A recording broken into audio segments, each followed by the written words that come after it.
So if you are aware of our website, you're looking at our blogs and that sort of thing, you'd be aware we've probably written something about bid writing errors. And I think it's worth probably just talking a little bit about this, because when people are writing bids, quite often it becomes a rushed exercise. Bidding and procrastination seem to go hand in hand. This is something that we do talk a lot about on our bid training courses. It happens, people don't like bids, or it could be that they're so busy doing bids, they're just having to do one, there's the next one, then there's the next one, there's the next one. So there's very little time to do it.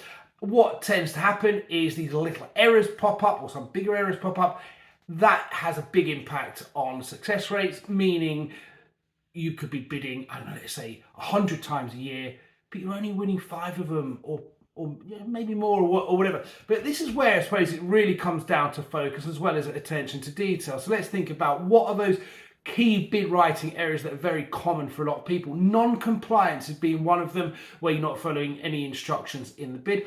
Not answering the question, a real big one, where you are rushing, you're not really thinking about it, you're charging into it, not really reading it, not reading the specification. What about a lack of detail? This can often happen where we're thinking, it's right, they'll know what we mean, or they're just thinking, right, okay, well, just put this information in, but it can be a little bit too vague. Linking to that could be a lack of evidence, not backing things up with what you're stating in your bid, whether it's a statistic, a fact, other clients you've worked with, or that sort of thing. A lot of people disregard the scoring criteria. That's well worth having a look at, because it'll give you a few points in terms of, or guidance in terms of, right, actually, how can we elevate our responses?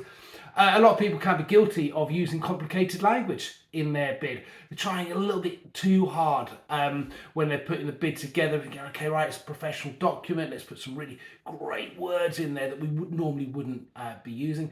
And ultimately, a massive thing is where people aren't really thinking about it. They're putting a lot of irrelevant information into the bid, information that they think could be helpful, but really not thinking about what's going to be helpful for the buyer. So that's just a very quick overview of that, but the types of things that we do talk about in our bid training, and just these things that will have a big impact on the outcome of your bid.